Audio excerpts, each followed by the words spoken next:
Rahim. Assalamu alaikum beta. Hope you all are doing great. So in today's class we are going to discuss the force and motion MCQs. ठीक है. So start करते हैं from the very first question. If P is the momentum of an object, हमारे पास एक object है, इसका momentum P है, उसका mass m है. So this expression which is P square divided by 2m has base units identical to. देखें, we know that kinetic energy का जो formula होता है वो होता है half m v square. Now we know that कि अगर मैं इसको m से मल्टीप्लाई और m से डिवाइड कर लूँगा तो we can do that but mathematically m से m मल्टीप्लाई करेगा so it will be like m square v square divided by 2m. Now see that m square v square, तो इसको हम ऐसे भी लिख सकते हैं m v divide whole square divided by 2m. अच्छा देखिए, एम वी जो है वो बराबर होता है मोमेंटम के, तो एम वी की जगह मोमेंटम, उसके ऊपर स्क्वायर था, तो momentum square divided by 2m is kinetic energy. तो इसका मतलब है p square divided by 2m किसका बेस यूनिट हो सकता है, एनर्जी का हो सकता है. If the position vector r and force f lies in the xy plane, the direction of torque is. अच्छा देखें, torque is cross product of r and f, और हमें पता है कि जो टॉर्क होगा उसकी जो डायरेक्शन होगी it will be perpendicular to the plane of r and f. अब r और f का जो प्लेन है वो x और z पर है, तो लॉजिकल सी बात है जो टॉर्क जो होगा उसकी डायरेक्शन होगी along y axis according to the rules. A nut and bolt are difficult to turn. It may be easier to turn the nut by using a longer spanner. This is because the longer spanner gives the larger momentum force. कैसे? देखिए, torque का formula है r cross f which is R F sine theta. अगर मैं r बढ़ा देता हूँ तो टॉर्क बढ़ जाएगा. ठीक है, so torque is directly proportional to r. ठीक है. Which of Newton's laws explain the recoil of the gun when the bullet is fired? So this is the third law, action reaction force. ठीक है. Let us move towards question number 5. In a collision between two objects, what remains conserved? देखिए बेटा, collision हमारे पास दो तरह के होते हैं. एक होता है इलास्टिक और दूसरा हमारे पास जो collision होता है which is inelastic. अच्छा, अब इलास्टिक कॉलिजन के अंदर आपका मोमेंटम और काइनेटिक एनर्जी दोनों कंजर्व रहते हैं, लेकिन इन इलास्टिक कॉलिजन में सिर्फ मोमेंटम कंजर्व रहता है. सो सी दैट इन कॉलिजन, किसी भी तरह के कॉलिजन में जो एक चीज़ कंजर्व रह रही है विच इज़ मोमेंटम. अगर यहाँ पे कहता है इन इलास्टिक कॉलिजन तो मोमेंटम आंसर है, और अगर कहता है इलास्टिक कॉलिजन तो जो डी आंसर है उसकी मैच जगह होता है ए एंड सी, क्योंकि मोमेंटम और काइनेटिक एनर्जी इलास्टिक कॉलिजन में कंजर्व होती है. अब यहाँ पे सिर्फ कॉलिजन का वर्ड है तो C answer should be correct. What is the vertical component of acceleration in a projectile motion? हमें पता है a y is equal to minus g जब हम प्रोजेक्टाइल मोशन पढ़ते हैं. ठीक, तो इक्वल टू जी.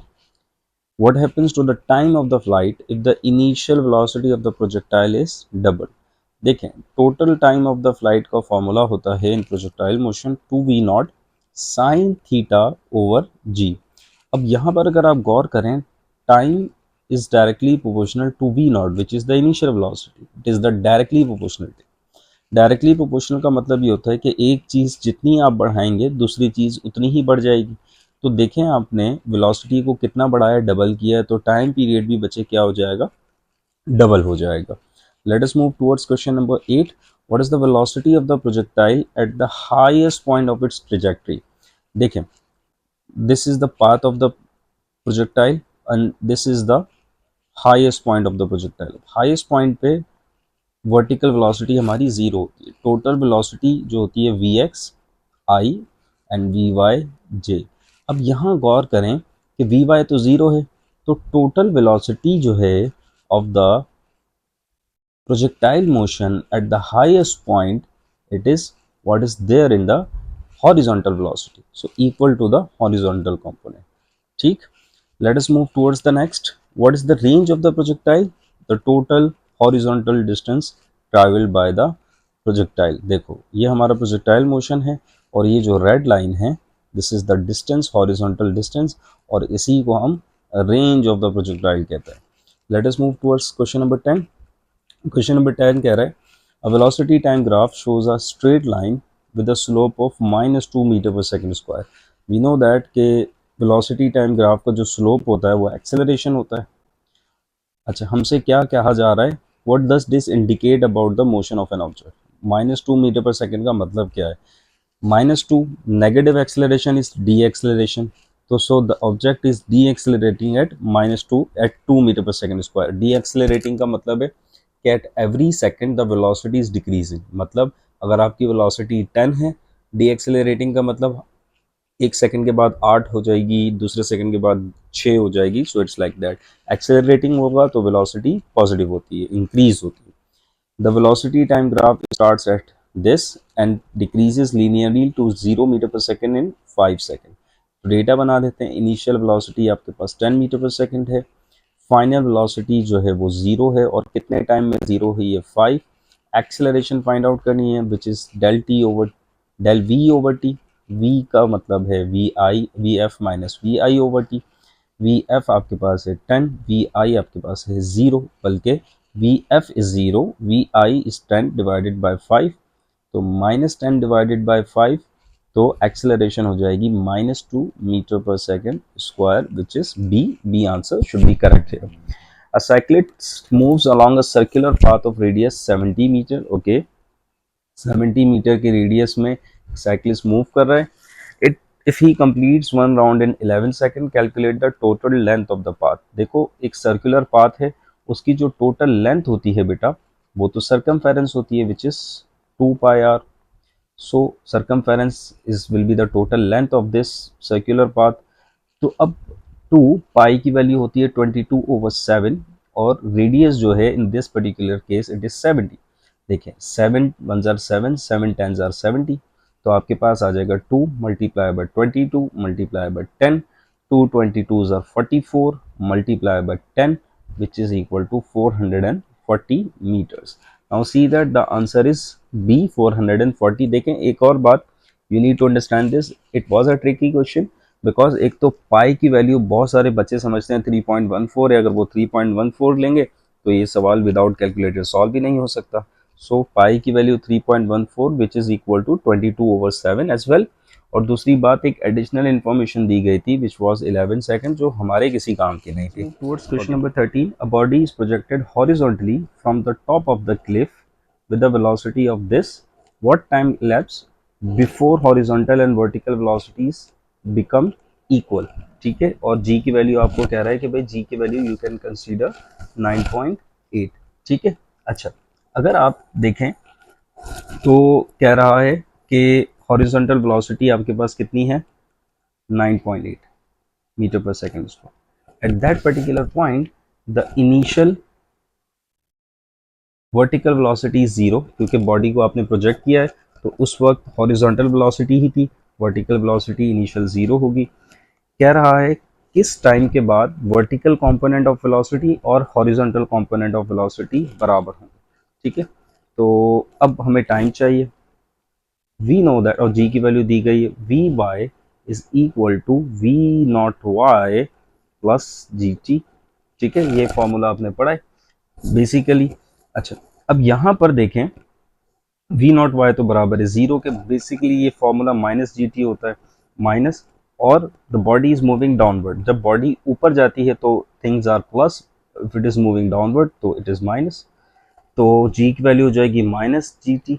ठीक है, 9.8 और t, so 0 minus minus plus 9.8 t, तो v y is equal to 9.8 t. ठीक है, अब आपसे पूछा किस टाइम में दोनों बराबर होंगे, तो मतलब वी एक्स बराबर है वी वाई के, तो v x is equal to v y की जगह 9.8 टी, और वी एक्स की वैल्यू तो थी 9.8।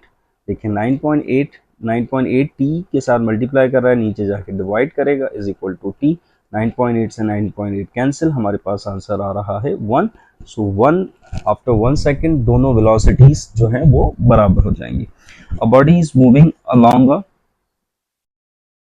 straight path, what will happen to the body in the absence of an external field। मतलब external field का मतलब ये है कि फोर्स आपकी 0 होगी, तो क्या होगा, हमें पता है according to Newton's first law of motion कि भाई जब भी फोर्स जीरो होती है तो बॉडी सेम स्पीड के साथ सेम पाथ में मूव करती है, ठीक है। C answer should be correct.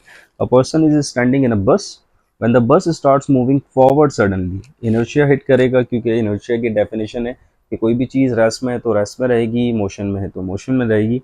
अब कोई फोर्स लग रही है तो बॉडी आपकी, पर्सन जो है मूव्स बैकवर्ड करेगा, क्योंकि बस आपकी फॉरवर्ड जा रही है। अगर बस बैकवर्ड जाएगी, पर्सन फॉरवर्ड मूव करेगा। ओके, क्वेश्चन नंबर 16 है।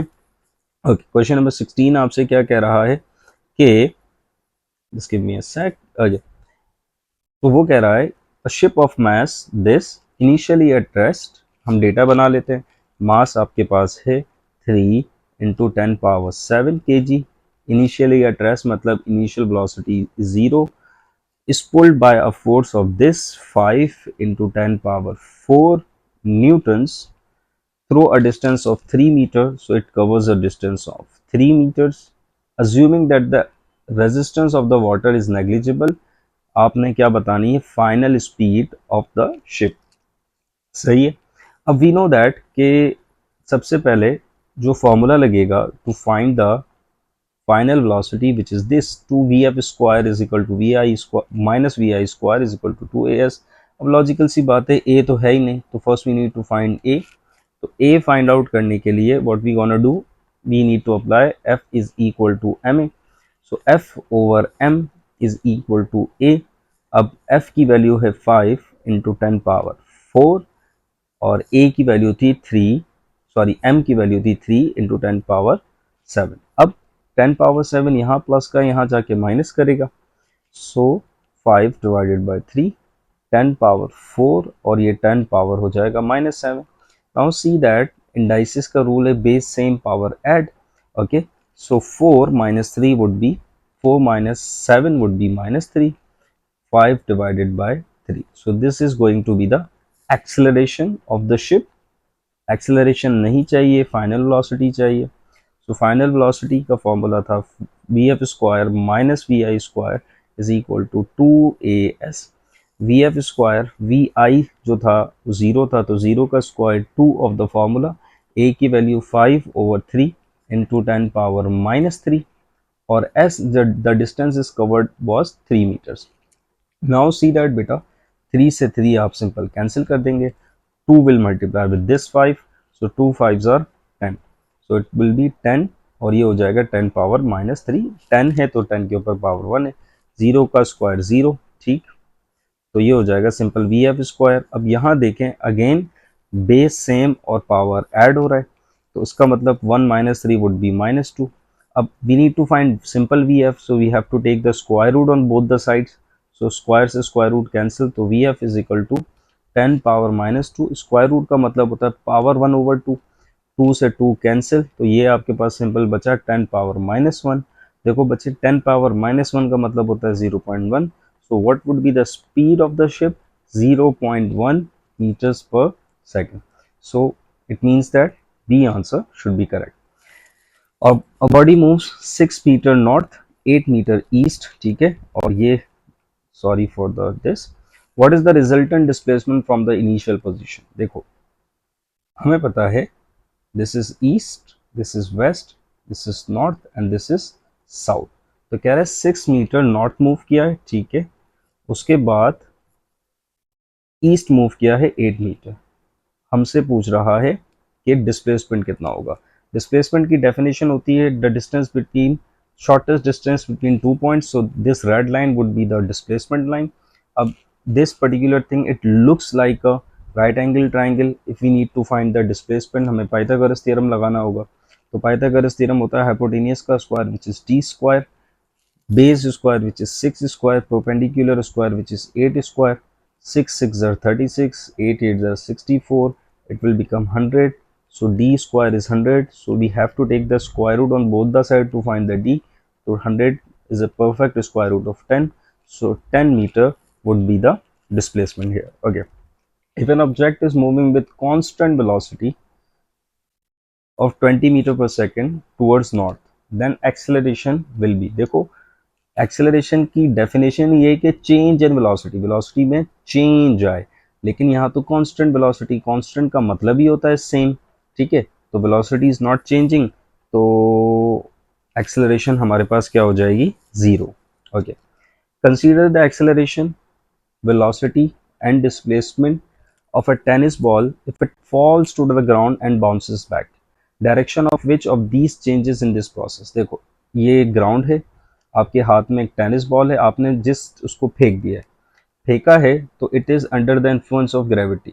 अब देखो gravity is acceleration, gravitational acceleration, वो तो उसकी डायरेक्शन तो फिक्स ही है ना, डाउनवर्ड, तो मतलब कि एक्सेलरेशन तो चेंज नहीं होगी, एक्सेलरेशन की डायरेक्शन चेंज नहीं होगी, तो किस चीज़ की डायरेक्शन चेंज हो रही है, वेलोसिटी और एक्सेलरेशन, डिस्प्लेसमेंट की, क्योंकि डिस्प्लेसमेंट पहले डाउनवर्ड थी अब अपवर्ड है, सेम फॉर द वेलोसिटी, पहले डाउनवर्ड अब अपवर्ड, ठीक, तो C answer here should be correct. Question number 20, a particle goes from this to this, its displacement is, displacement मतलब change in the position, x में कितनी position change आ रही है, final minus initial, final is 3 minus initial is -2, plus y में कितनी position change आ रही है, final minus initial -1 and minus 3, ठीक है, जे, प्लस जेड में कितनी चेंज आ रही है, final is 4 minus initial is 1 और ये जे, तो सॉरी के, तो 3 माइनस माइनस प्लस, तो 3 + 2 आई प्लस -1 और -3 would be -4, j, 4 - 1 is 3, k, so 5i plus minus 4j plus 3k, so it should be the displacement, और ये है हमारे पास answer B. Okay, length of the path of the particle is equal to the magnitude of the displacement of that particle, shape of that path would be, देखो भाई length of the path होती है distance,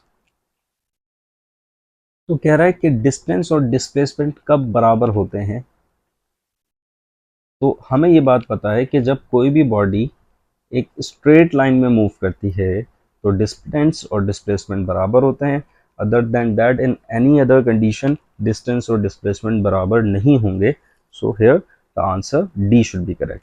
to cars are moving in opposite directions with speed v, same speed है, what is the magnitude of their relative velocity. देखें आप जब भी road पे मूव करते होंगे आपने एक चीज नोट की होगी कि जो आपकी लाइन में मूव कर रहा है, you are moving this with velocity 80, और एक इंसान आपकी लाइन में ज़्यादा स्पीड से मूव कर रहा है 100, लेकिन आपको लगेगा कि यार ये तो कम स्पीड से मूव कर रहा है, लाइक आपको उसकी स्पीड महसूस होगी 20, लेकिन एक अपोजिट डायरेक्शन में आदमी 80 की स्पीड से मूव कर रहा है, लेकिन आपको लगेगा यार ये तो बहुत तेज़ जा रहा है।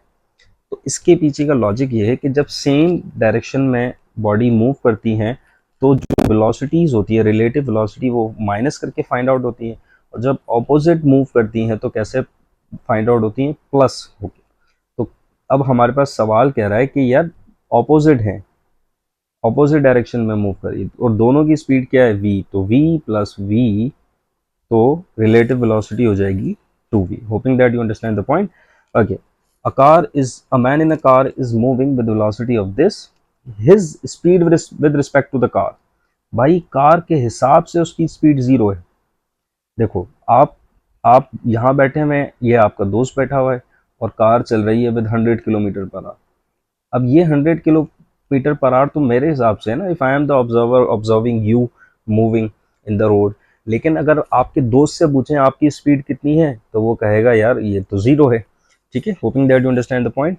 A body can have constant velocity when it follows rectilinear path, rectilinear path का मतलब है स्ट्रेट लाइन, ठीक है। तो क्योंकि कांस्टेंट वेलोसिटी का मतलब है सेम वेलोसिटी, देखो वेलोसिटी में दो चीज़ें होती हैं, एक होती है speed that is the magnitude, एक होती है डायरेक्शन। तो कांस्टेंट वेलोसिटी का मतलब ये है कि स्पीड भी सेम हो और डायरेक्शन भी सेम हो। तो स्पीड तो सेम हो सकती है इन एनी पाथ, लेकिन डायरेक्शन सेम कब होगी, जब आप स्ट्रेट लाइन में मूव करेंगे। So here the D answer should be correct. A man leaves his house for a cycle ride, ठीक है, he comes back to his house, वापस आ गया after an hour, after covering a distance of 1 kilometre, what is his average velocity for the ride. देखो velocity का जो formula होता है which is displacement over time, ठीक है, अब लॉजिकली देखें, come back to his house, यहाँ से निकला, अपने घर पे वापस आ गया, तो डिस्प्लेसमेंट तो कवर ही नहीं हुआ। Displacement is the shortest distance between two points, और डिस्टेंस, शॉर्टेस्ट डिस्टेंस तो है ही नहीं, इट इज जीरो। तो बेसिकली डिस्प्लेसमेंट जीरो हो जाएगी, डिवाइडेड बाय द टाइम, तो average velocity would be zero. ठीक है, hoping that you understand the point. A particle moves along the side A B B C and C D of a square side 25 metres. तो एक square है, उसके जो equal side है वो 25 metre है। This is A, this is B, this is C and this is D. ये भी 25 मीटर का, ये भी 25 मीटर्स का है, ये भी 25 मीटर्स का है। With the velocity of this, it's average velocity would B. अब देखें एवरेज वेलोसिटी कैसे निकलेगी, सॉरी, एवरेज वेलोसिटी ऐसे निकलेगी। एवरेज वेलोसिटी हमारे पास है, वेलोसिटी का फॉर्मूला होता है डिस्प्लेसमेंट ओवर टाइम, या अगर मैं स्पीड निकाल तो distance over time.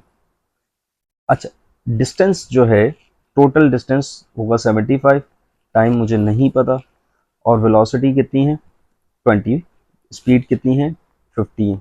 So 15 is equal to 75 divided by t. मुझे टाइम चाहिए, कितने टाइम में ये टोटल डिस्टेंस कवर हुआ है, तो 75 over 15, it should be 5 seconds. तो ये पूरा जो डिस्टेंस कवर हुआ है ये 5 सेकेंड्स में कवर हुआ है, तो टाइम हमें पता लग गया। ठीक है, और आपसे कह रहा है इट्स एवरेज वेलोसिटीज। अब देखें, अभी मैंने कहा वेलोसिटी का फॉर्मूला होता है डिस्प्लेसमेंट ओवर टाइम। तो डिस्प्लेसमेंट जो है शॉर्टेस्ट डिस्टेंस है, which is this black line, और ये 25 ही होगी। कैसे 25 होगी, इट्स अ स्क्वायर, स्क्वायर के साथ चारों साइड्स बराबर होते हैं, 25 इज द डिस्प्लेसमेंट हो गया हमारे पास। अब वेलोसिटी का formula displacement over time 25 over 5, so velocity would be 5। ठीक, so D answer here should be correct. Okay, if the velocity of an object doubles, how does its momentum changes? Velocity double हो रही है तो momentum भी क्या होगा, double होगा, क्योंकि मोमेंटम का फॉर्मूला है p is equal to m v. और यहाँ गौर से देखें तो momentum is directly proportional to velocity when the mass is constant. तो जितना आप वेलोसिटी बढ़ाएंगे उतना ही मोमेंटम बढ़ेगा। Okay, let us move towards question number 28। When two bodies stick together after collision, हमें पता है कि this is an completely inelastic collision, जब स्टिक नहीं करती तो इलास्टिक हो सकता है। If the force acting on a body is double, acceleration becomes, force का फॉर्मूला है F is equal to ma। यहाँ पर भी force is directly proportional to m when mass is constant. So what does it means, जितनी आप force बढ़ाएंगे acceleration उतनी बढ़ेगी, फोर्स आपने डबल की है, एक्सेलरेशन डबल हो जाएगी। When force of 1 Newton applied on a mass of 100 grams, ठीक है, तो फोर्स आपकी 1 न्यूटन है, मास आपका है 100 ग्राम्स। वी नो दैट कि जब भी हम प्रॉब्लम सॉल्व करते हैं तो कन्वर्ट करते हैं टू द एसआई यूनिट। मास का जो एसआई यूनिट है विच इज किलोग्राम, तो 100 ग्राम्स को अगर आप किलोग्राम में करेंगे तो it will be 0.1 kg।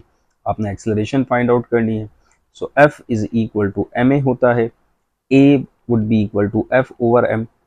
F is 1 divided by 0.1। अच्छा, we do not have the calculator, 0.1 का मतलब होता है 1 over 10। ठीक, तो 1, अगर ये डिवीजन की जगह मल्टीप्लिकेशन का साइन आ जाए तो फ्लिप हो जाती है, हमारे पास 10 over 1 हो जाएगा, तो 10 1s are 10, तो एक्सेलरेशन हमारी होगी 10 metre per second square. A force of 12 Newton gives an acceleration of 4 meter per second square. The force required to give it an acceleration of 10 meter per second square would be, तो force हमारे पास है 12 Newton, acceleration कितनी दे रहा है 4 metre पर second square. देखो मास नहीं पता, तो first of all will find the mass, तो F is equal to M a, तो F over A would be m। तो फोर्स हमारे पास 12, acceleration is 4, 12 over 4 would be 3 kg should be the mass. ठीक है, मास आपका चेंज नहीं हो रहा, ऑब्जेक्ट तो सेम ही है ना। तो कह रहा है कितनी फोर्स चाहिए जब एक्सेलरेशन हमें चाहिए हो 30, तो फोर्स का फॉर्मूला है एम ए, मास अभी हमें पता है इस बॉडी का है 3, एक्सेलरेशन कितनी है 10, 3 10 30। अगर इसी बॉडी को मैंने एक्सेलरेट करवाना है with the acceleration of 10 metre per second square, तो मुझे कितनी फोर्स अप्लाई करनी पड़ेगी 30, तो D answer should be correct. A balloon is acted upon by 3 forces, एक बलून है मेरे पास, उसके ऊपर 3 फोर्सेस लग रही है, वेट है विच इज 9000 न्यूटन्स, एक है upthrust force which is 10,000 newtons and sideway force due to wind, जो कि ऐसे लग रही होगी, let suppose. What is the vertical component of the resultant force on the balloon. देखो वर्टिकल कंपोनेंट, वर्टिकल में तो दो ही लग रही हैं, 10,000 एंड 9,000, एक ऊपर है और एक नीचे है। तो हमें पता है जब ऑपोजिट डायरेक्शन में फोर्सेस होती हैं तो वो माइनस होती हैं। तो 10,000 में से 9,000 माइनस करेंगे तो 1,000 would be the resultant force in vertical component. ठीक, आगे चलते हैं। When a force of 4 Newton acts on a mass of 2 kg for a time of 2 seconds, what is the rate of change of momentum। देखो बेटा, rate of change of momentum जो है वो बराबर होता है बेसिकली फोर्स के, और फोर्स कितनी दी गई है, 4 newton. So A should be the correct answer. Two equal masses travel towards each other on a frictionless air track is at the speed of 10-20 meter per second and 10 centimeter per second. They stick together on impact. What is the speed of the masses after impact। तो यहाँ पर हमारे पास law of conservation of momentum लगेगा।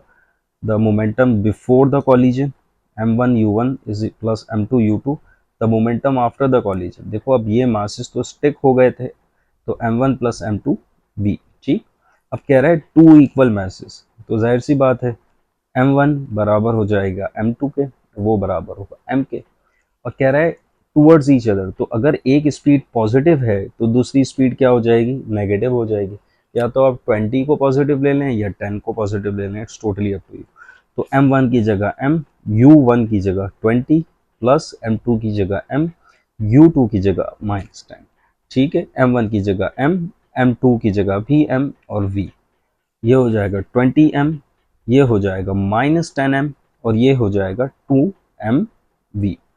ये 20 minus 10 will be 10m, 2m वहाँ division multiplication का, नीचे जाके डिवाइड करेगा is equal to v। m से m कैंसिल करेंगे, 2 1 ज़ा 2, 2 5 ज़ा 10। So what should be the speed of the body after collision. जब वो स्टिक हो गए उसके बाद स्पीड होगी 5 metre centimetre per second. In which of the following cases forces may not be required to keep the, मतलब force zero हो और हमेशा जीरो हो। आंसर इसका होगा बी। अच्छा, बी क्यों होगा, momentum of the particle remains constant. देखो बेटा, force is equal to change in the momentum upon time. अब लॉजिकली सोचो, मोमेंटम कांस्टेंट कब होगा, जब change in the momentum zero होगा, और जब भी change in the momentum zero होगा तो हमारे पास फोर्स हमेशा क्या होगी, जीरो होगी।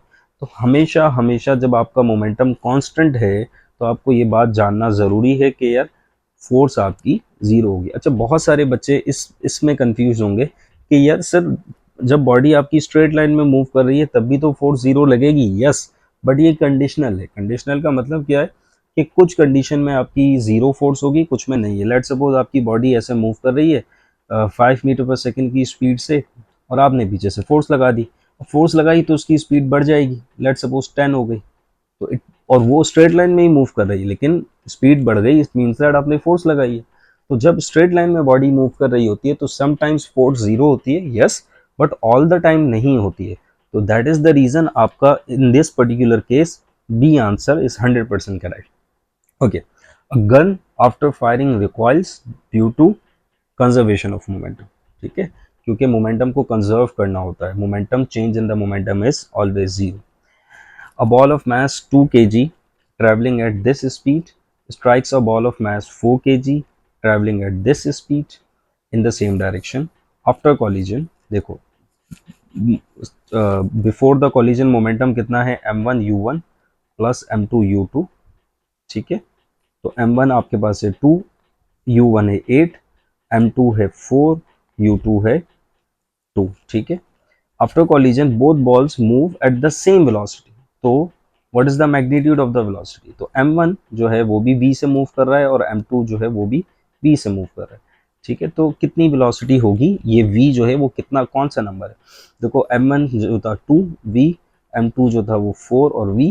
ठीक है, सिंपल सॉल्व करना है। 2 8 ज़ा 16, 4 2 ज़ा 8 और 2 plus 4 is 6v, 16 plus 8 is 24 over 6 is equal to v। 6 1 ज़ा 6, 6 4 ज़ा 24। वेलोसिटी जो है आपके पास आफ्टर कॉलिजन वो हो जाएगी 4 मीटर पर सेकेंड। ठीक, A shell explodes into four unequal parts. Which one of the following is conserved? Momentum. ठीक है, momentum is always conserved, हमने पढ़ा है collisions में. A handball is tossed vertically upward with the velocity of this. Approximately how high will it rise? देखो भाई, initial velocity आपकी जो है वो इतनी है. अच्छा, इसको मैं अप्रॉक्सीमेट कर रहा हूँ 20 के, और final velocity at the highest point zero हो जाएगी क्योंकि बॉडी रुकती है. ग्रेविटी की जो वैल्यू है विच इज़ व्हाट, ऊपर जा रही है बॉडी, तो 9.8 मीटर पर सेकेंड स्क्वायर. और आपको पता है कि मैं उसको 10 कंसीडर कर रहा हूँ, -10 due to some reason, I will tell you. आपको क्या फाइंड आउट करना है? एच फाइंड आउट करना है. तो v f square minus v i square is equal to 2gh, third equation of motion. V f आपके पास जीरो है, उसका minus v i 20 square is equal to 2g is -10, h आपने find out करना है. नाउ सी दैट जीरो का square zero, 20 का square 400, और ये हो जाएगा -20h. 0 माइनस 400 इज 400, -20 यहाँ माइनस का मल्टीप्लायर नीचे का जाके डिवाइड करेगा, is equal to h. First of all minus से माइनस कैंसिल, जीरो से जीरो कैंसिल, 2 1 ज़ार 2, 2 20 ज़ार 40. तो हाइट कितनी हो गई? 20 हो गई. अब 20 तो आंसर ही नहीं है, लेकिन 20 से नियरेस्ट कौन सा है? 19.6. अब यहाँ गौर करें कि मैंने इसीलिए अप्रॉक्सीमेट किया था कि अगर मैं 9.8 और 19.6 करता हूँ तो it will be very hard for me to calculate. ठीक है, सो दैट्स वाई मैंने अप्रॉक्सीमेट किया और कैलकुलेशन बड़ी आसानी से हो गई. Let us move towards question number 40. At maximum height on the trajectory which component of the projectile becomes zero. हमें पता है वर्टिकल वेलोसिटी हमारे पास जीरो होती है मैक्सिमम हाइट के ऊपर. Two projectiles are projected at 20-degree angle and 70-degree angle with the same velocity. Which one has a longer range? देखिए बेटा, एक लॉजिक है कि अगर दो एंगल्स, अगर उनकी वेलोसिटी सेम हो, दो प्रोजेक्टाइल, और provided all the conditions are same, और अगर उनके एंगल का सम जो है इक्वल टू 90 आ रहा है, तो it means that they both have same range.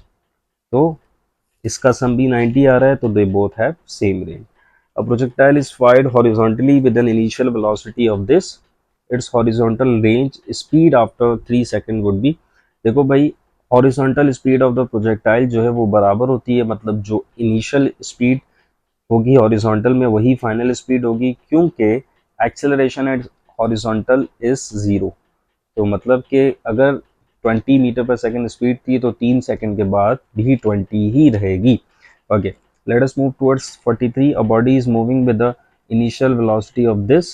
After a time of 50 seconds, its velocity is this. Its acceleration would be, देखो 2 किलोमीटर पर सेकेंड है तो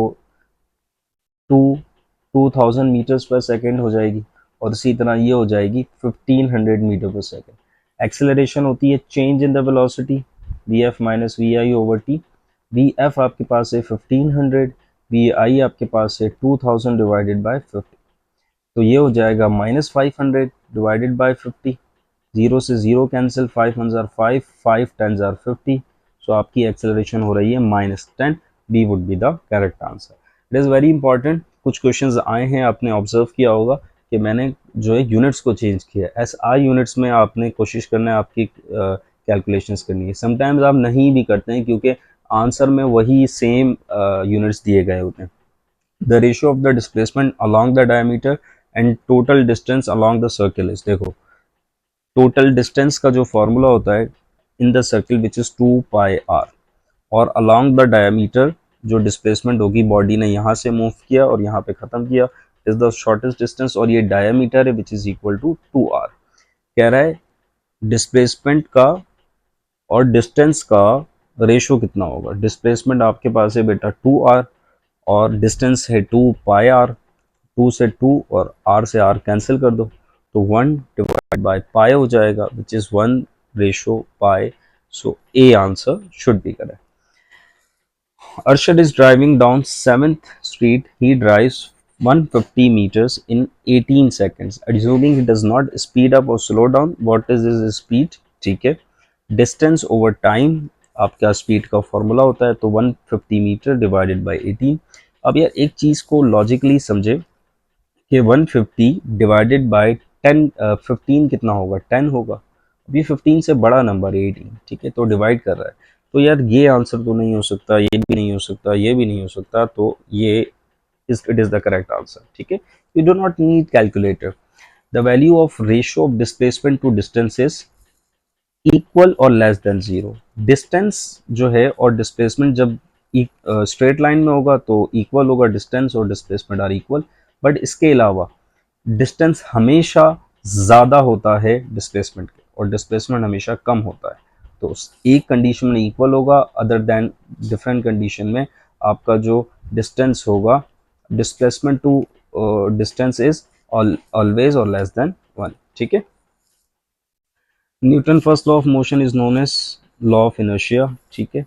the slope of distance time graph will always be positive, क्योंकि distance हमेशा positive ही होता है, it is a scalar quantity. तो at what angle of projection of the projectile does the range become half of its maximum value? It's a very good question. देखो भाई, range का formula होता है आपके पास v not square sine 2 theta over g, this is the formula of range. और maximum range का formula होता है v not square over g। तो इसका मतलब ये है v not square over g की जगह आप रेंज आर मैक्स लिख सकते हैं, तो R max into sine 2 theta. अब आपको कह रहा है कि किस एंगल पे जो रेंज है, जो ये रेंज है, ये आधी हो जाए किसके, मैक्सिमम के। तो आर हो जाए 1/2 ऑफ मैक्स रेंज, ठीक है। तो आर की जगह मैं लिख सकता हूँ 1/2 आर मैक्स, और यहाँ तो है आपके पास आर मैक्स साइन 2 थीटा। अब यहाँ गौर करें कि आर मैक्स और आर मैक्स में कैंसिल कर देता हूँ, तो सिंपल जो बचेगा it would be 1/2 that is equal to sine 2 theta. Now see that मुझे थीटा चाहिए कि थीटा क्या होगा।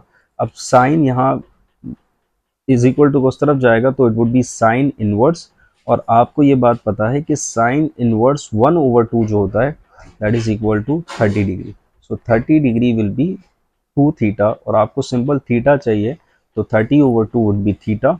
सो थीटा की वैल्यू हो जाएगी 15 डिग्री।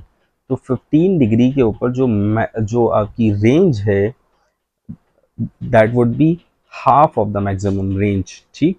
तो ये answer here should be correct. If you drop an object its initial velocity 0, ठीक है, how far will it fall in time t? तो आपको s बताना है। तो first equation of motion v i t 1/2 g t square. अच्छा देखें, we आई तो आपके पास 0 है, टी प्लस 1/2, जी की वैल्यू 9.8 और ये t square, 0 multiply by t would be 0, 9.8 divided by 2 t square, 9.8 divided by 2 would be 4.9 t square. So this would be the formula. So B answer should be correct. The newton second किसका unit होता है बच्चे? वो impulse का होता है। कैसे कि इम्पल्स का जो फॉर्मूला है which is force into change in the time, force का फॉर्मूला न्यूटन, टाइम का सेकंड। तो इस तरह से। सो यार क्वेश्चन नंबर 52 कह रहा है which of the following of the angle of projection of a projectile if its range is equal to its height. हमें पता है कि the relation between range and height is equal to tan theta is equal to 4h over r। सही, ये एक relation है, this is the formula 4h over r। और आपको पता है कि हाइट बराबर है रेंज के, तो h की जगह आप r लिख दो, तो 4r ओवर r, तो tan theta is equal to 4r over r, r से r अगर आप कैंसिल कर देंगे तो tan theta would be equal to 4। You need to find theta, so theta is equal to tan inverse 4 and that is equal to 76। you just need to remember this कि range और height किस particular angle पे बराबर होती है, तो that is 76। Okay, the vertical velocity versus time graph for a projectile is varies linearly, ठीक है, क्योंकि जो फॉर्मूला होता है v y is equal to v naught y minus g t, ये बेसिकली जो फॉर्मूला है मेरे बच्चे, ये फॉर्मूला जो है ये एक लीनियर इक्वेशन का है, ठीक। सो that's why the magnitude of displacement is the straight line distance between initial and final position, this is the definition of it. Okay, decrease in velocity per unit time, तो वो deceleration है, increase होगी तो वो acceleration होगी. The slope of velocity time graph, slope जो है velocity time graph को represent करता है acceleration को. ठीक, what is the accelerating force on a rocket if it ejects this much gas per second with a velocity of 400 meter per second. देखो भाई, force का एक फॉर्मूला होता है change in momentum with respect to time. अब यहाँ पर जो चेंज इन मोमेंटम है which will be equal to the change in the mass of it. Velocity तो सेम है, मास में चेंज आ रहा है, तो डेल एम वी. तो फोर्स का फॉर्मूला हो जाएगा del m over del t into v. अब मास कितना हर सेकंड में चेंज हो रहा है, 0.05, और कितनी वेलोसिटी है आपके पास 400. 0.05 का मतलब है 5 डिवाइडेड बाय 100 मल्टीप्लाई बाय 400. 0 से 0, 2 0 और 2 0 cancel. 5 into 4 would be 20 newton would be the force, accelerating force इतनी है. If the velocity time graph line is parallel to y axis, मतलब ये आपके पास वेलोसिटी टाइम ग्राफ है, this is velocity, this is time, और इस तरह से आपका पैरेलल टू वाई एक्सिस है. द एक्सेलरेशन इज, देखो भाई एक्सेलरेशन होती है change in the velocity with respect to time. अब वेलोसिटी तो जीरो है, change in the velocity is not zero, it is moving rapidly, but time आपका zero एक ही time पे. so what does it means, the acceleration would be infinity. एक बात याद रखिएगा, जो स्लोप होता है of this line is infinity. Vertical line का और हॉरिजॉन्टल लाइन का स्लोप होता है वो जीरो होता है. अगर आपसे कहता कि भाई पैरेलल टू एक्स एक्सिस है, तो पैरेलल टू एक्स एक्सिस का मतलब ये है कि एक्सेलरेशन आपकी जीरो होगी. सो it's like that. A stone thrown horizontally from the top of a tall building follow a path. किस पाथ को फॉलो करेगा, पैराबोलिक पाथ को फॉलो करेगा. It will be like this. ठीक, होपिंग दैट यू अंडरस्टैंड.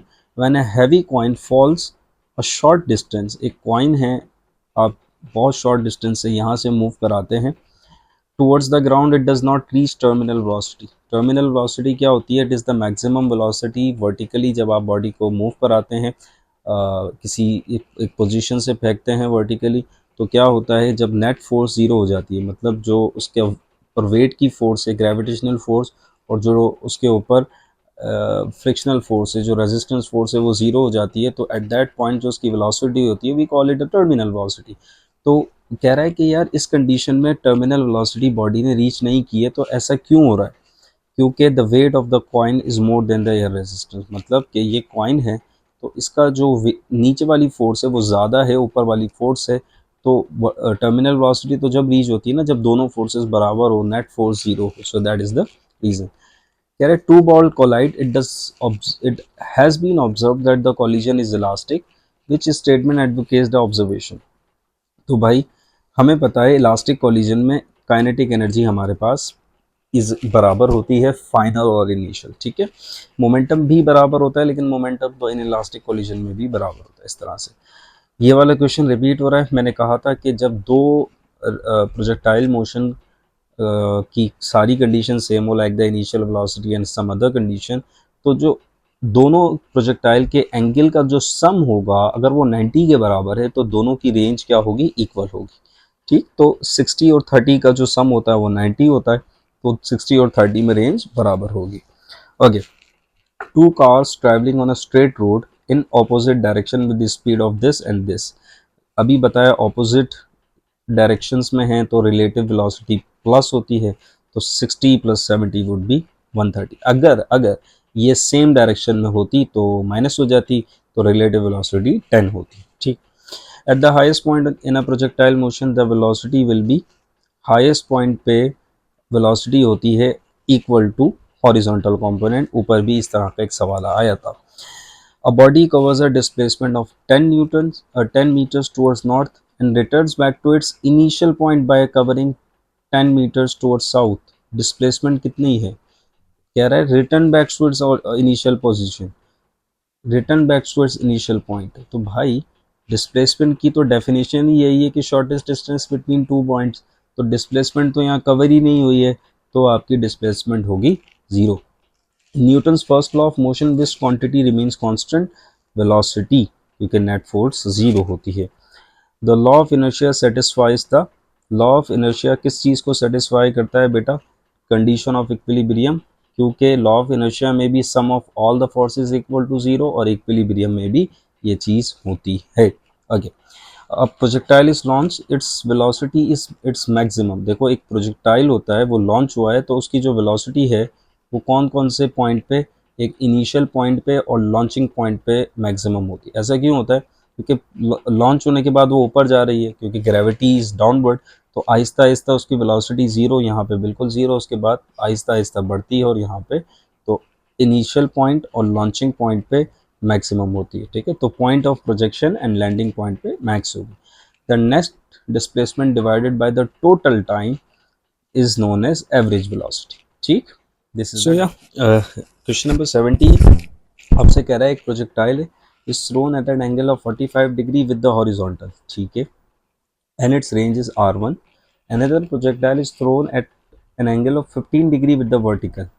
देखो with the vertical नहीं, जब भी आपने एंगल लेना होता है वो हॉरिजॉन्टल से लेते हैं। अब सेकंड, फर्स्ट में तो सही है हॉरिजॉन्टल से लिया हुआ है, सेकंड में देखो कह रहा है वर्टिकल से लिया है, तो ये एंगल 15 है। अब आपको पता है आपका जो टोटल एंगल होता है ये 90 डिग्री का होता है, तो 90 माइनस 15 जो है, जो हॉरिजॉन्टल से एंगल आएगा ये वाला, इट वुड बी 75। तो हमारा जो एंगल हमने लेना है उसका सेकंड बॉडी का, इट वुड बी 75 नॉट 15। तो कह रहा है कि relation between R1 and R2, तो हम इन दोनों का रेशो निकाल लेते हैं। रेशो से आपके पास इजीली जो है वो रिलेशन आ जाएगा। देखो भाई, R का जो फॉर्मूला होता है V naught square sine 2 theta over G. तो अगर मैं R1 की बात करूं, R1 में थीटा जो है मेरे पास 45 डिग्री है, तो R1 v naught square sine 2 theta की जगह 45 ओवर जी। नाउ 245 से मल्टीप्लाई करेगा तो इट वुड बी 90, तो V naught square sine 90 over G, और साइन 90 किसके बराबर होता है? 1 के बराबर होता है, तो सिंपल हो जाएगा v naught square over g. So this would be R1। R2 की बात करते हैं, again formula would be the same, v naught square sine 2 theta over g. Now see that theta is 75, 75 2 से मल्टीप्लाई कर रहा है, तो हमारे पास साइन थीटा कितना हो जाएगा? 150। और आपको ये बात पता है कि साइन 150 जो है वो किसके बराबर होता है? इट इज़ इक्वल टू 0.5, तो 0.5 V naught square over G, तो ये आपके पास हो जाएगा R2। अब आपको रेशो चाहिए बिटवीन R1 एंड R2। अच्छा यहाँ पर भी देखो, अगर मैं R2 is equal to 0.5 V naught square over G, R1 किसके बराबर है? V naught square over G के, तो R V naught square over G की जगह मैं R1 लिख देता हूँ। तो R2 किसके बराबर है? वी नॉट 1 ओवर 2 R1 के, ठीक है। अगर 2 यहाँ लेके चले जाऊँ तो 2R2 is equal to R1, तो R1 की जो रेंज है वो डबल हो रही है R2 के, ठीक है। तो R1 is equal to 2R2। अच्छा, इसका एक और लॉजिकल रीज़न भी है कि रेंज, जो मैक्सिमम रेंज है 45 पे अचीव होती है, और 15 पे उसकी हाफ रेंज अचीव होती है। ये आप याद कर लें तो इतनी सारी कैलकुलेशन करने की नीड नहीं पड़ेगी। Okay, during a projectile path air friction effects both horizontal and vertical motion. Air friction वैसे तुम जीरो कंसीडर करते हैं, लेकिन रियल एनालिसिस में, रियल कंडीशंस में, which of the following pairs always has the same direction force and acceleration, क्योंकि F is equal to M A होता है, तो जो फोर्स की डायरेक्शन वही एक्सेलरेशन की डायरेक्शन। बिल्कुल सेम लॉजिक हम मोमेंटम और फोर्स पे लगाते हैं, जो मोमेंटम की डायरेक्शन वही वेलोसिटी की direction. A stone is drop from a building top 80 meter, एक उसकी हाइट 80 मीटर है, from the ground, in how much time will it touch the ground, कितने टाइम पे बॉडी जो है वो ग्राउंड पर आ जाएगी। देखो इनिशियल वेलोसिटी आपकी ज़ीरो है, टाइम फाइंड आउट करना है, तो आपको पता है s इज इक्वल टू या h is equal to v i T plus 1/2 g t square. h है 80, वी आई आपके पास ज़ीरो है, इंटू टी प्लस 1/2। अच्छा, g की जगह आई एम जस्ट टेकिंग 10 और टी स्क्वायर, ठीक है।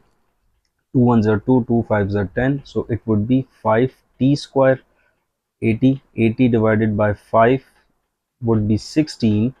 तो 16 is equal to t square. You will take the square root on both the side. तो कितने सेकंड के बाद बॉडी नीचे आ जाएगी? 4 second. A bullet is fired horizontally with the speed of this. In the absence of air resistance, its horizontal velocity after 2 seconds would be the same 20 meter per second. ठीक है. Okay.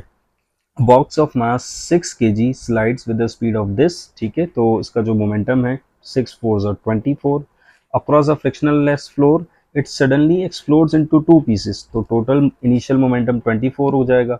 One piece with the mass of 2 kg moves in the same direction. ठीक है, with speed 8. The velocity of the second piece is. Second piece का पहली बात तो मास कितना होगा? टोटल मास था 6 -2 करेंगे तो सेकंड बॉडी का मास हो जाएगा 4. उसकी वेलोसिटी v फाइंड आउट करनी है. देखो 2 8 और हो जाता है 16. 24 16 यहाँ जाके माइनस करेगा, ये है +4v. ठीक है, is equal to 4v. 8 is equal to 4v. 8 over 4 is equal to v. 4 1s are 4, 4 2s are 8. So 2 would be the correct answer. On which car is the resultant net force? कौन सी car में आपकी net force apply हो रही है? Car moving on a straight horizontal road at constant speed, इस पे net force 0 है. Car moving at constant speed around a bend, तो इसके ऊपर स्पीड है क्योंकि डायरेक्शन चेंज हो रही है तो वेलोसिटी चेंज हो रही है. वेलोसिटी चेंज हो रही है तो एक्सेलरेशन है तो फोर्स भी है. ठीक है, कार दैट इज स्टेशनरी नहीं हो सकता. कार्स मूविंग अपहिल मतलब स्ट्रेट लाइन में मूव कर रही है विद अ कांस्टेंट वेलोसिटी, तो इस पे भी नहीं है. If two equal masses are in motion with the same individual speed, we can conclude their momentum can be different from each other.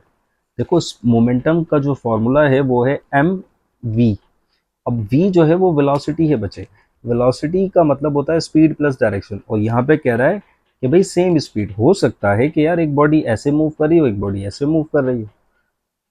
the magnitude of the momentum can be same but the directions are not, so total momentum आपका same नहीं हो सकता है. Okay, the car is speeding up along negative y axis, sorry. The acceleration will be along negative y axis, sorry. अच्छा, ऐसा क्यों है? क्योंकि जिस डायरेक्शन में आपकी बॉडी मूव कर रही है, जिस जानिब वेलोसिटी है और वेलोसिटी इंक्रीज कर रही है, तो उस सेम डायरेक्शन में आपकी एक्सेलरेशन है. This is the logic. Momentum is the product of mass and velocity. Then momentum and velocity vectors are always parallel. ऊपर ये बात बताई है. ठीक है, जिस जानिब आपका मोमेंटम होगा उस जानिब आपकी उस डायरेक्शन में वेलोसिटी होगी. A body is moved through a displacement of 15 meters towards north, east, west. This is north and this is south. तो ऊपर जा रही है 15 meters. The total displacement will be 0 when the body covers the same displacement towards. कितनी total displacement को 0 करने के लिए किस जानिब बॉडी को मूव करना पड़ेगा? साउथ की जानिब. ठीक. Okay. when the range of the projectile is equal to 4 times its height, then which one is true? tan theta. अच्छा देखो, रेंज बराबर है 4 टाइम्स हाइट के. हमें पता है रेंज और हाइट का relation 4h divided by r. अब कह रहा है r बराबर है 4h के इन दिस कंडीशन, तो 4h r की जगह भी 4h, दोनों कैंसिल. तो tan थीटा किसके बराबर है बेटा? 1 के in this condition. A should be correct. Doubling the initial velocity of the projectile while keeping all other parameters are same. The height reached by the projectile increased by 4 times. Height का जो formula है v not square sine square theta over 2g. Height अगर velocity double कर रहे हो तो 2 का square होता है 4, तो हाइट 4 टाइम्स इंक्रीज होती है. It's like that. A force 2F acting on a particle of mass 10 kg. तो फोर्स आपके पास है 2F. Mass of the body है आपके पास 10 kg और एक्सेलरेशन कितनी प्रोड्यूस कर रहा है? ये 30 मीटर पर सेकंड स्क्वायर. कह रहा है अगर 5 न्यूटन फोर्स लगाऊंगा, a particle of mass m produces an acceleration of 25, तो मास कितना होगा? तो सबसे पहले आपने फोर्स पता करनी है, f पता करना है. तो f is equal to ma होता है. f की जगह आप लिखेंगे 2f. m आपके पास है 10, a is 30, 10 30s are 300, 2 जाएगा डिवीजन में, तो f की वैल्यू हो जाएगी 150। अच्छा, अब जो हमें फाइंड आउट करने का कहा गया है, विल डू दैट। कह रहा है 5F फोर्स लग रही है, फोर्स 5F है, तो F तो अभी हमने पता कर लिया, F इज 150, तो टोटल फोर्स लग रही है 750 न्यूटन। एक्सेलरेशन कितनी हो रही है 25, तो बताइए अगर इतनी एक्सेलरेशन अचीव करनी है तो मास ऑफ द बॉडी कितना होगा। हमें पता है फिजिकल टू एम ए, तो F over A would be equal to M, तो F is like 750, A is 25 is equal to M, 25 1 25, 25 3 75 और 0, तो मास कितना होगा 30 kg would be the mass अगर आपने अचीव करनी है 25 मीटर पर सेकेंड स्क्वायर की acceleration. Okay, if a car is slowing down along negative x-axis, then acceleration will be along positive x-axis. मैंने कहा कि अगर velocity increase हो रही है तो acceleration same direction में, और अगर velocity decrease हो रही है तो दोनों की direction opposite हो जाएगी। तो अगर negative x-axis में velocity है तो acceleration would be in positive x-axis. Let us move towards question number 85. At what point during the motion of a projectile is its vertical velocity zero?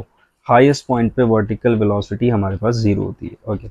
Which of the following pairs correctly matches a physical quantity with its SI unit? C would be the answer. Power का unit watt होता है. Dash is the natural tendency of an object to remain at rest or in motion with constant velocity. Inertia की definition है. A car in motion hits and gets crushed into tree trunk which is not conserved. कौन सी चीज conserve नहीं है, तो kinetic energy conserve नहीं है, it is an inelastic collision. The vertical and horizontal component of projectile motions are independent of each other, independently जब ही study करते हैं। ठीक, let us move towards question number. The range of the projectile will be maximum if the factor sine 2 theta is equal to 1।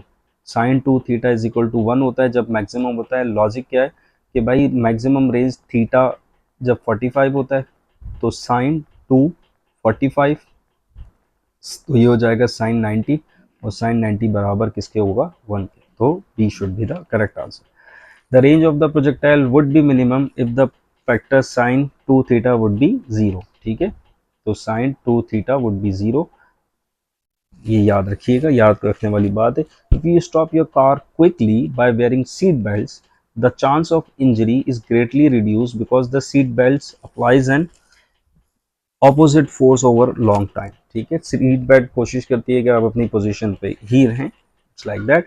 A ball with momentum 8 kg metre पर second hits a wall and bounces back straight back without losing its kinetic energy. Change in momentum कितना होगा, देखो ball, ये आपके पास ball है, ये momentum है 8, hit करके वापस आई, फाइनल मोमेंटम हो गया -8। Change in momentum, final momentum minus initial momentum, final is -8 minus फॉर्मूले का इनिशियल इज 8, तो इट वुड बी 16, तो change in the momentum is -16। Okay, which of the following is a vector quantity? Electric flux नहीं है, work done नहीं है, potential energy नहीं है, तो D answer should be correct. Okay, which of the following scientist believe in absolute time? हमें पता है कि न्यूटन और गैलीलियो दोनों एब्सोल्यूट टाइम पे बिलीव करते थे, देन आइंस्टाइन ने कहा था कि time is relative. 40 kg body starting from rest falls through a vertical distance of 125 centimeter। 125 centimetre का मतलब मेरा बेटा क्या है, हाइट कितनी होगी 1.25 मीटर्स।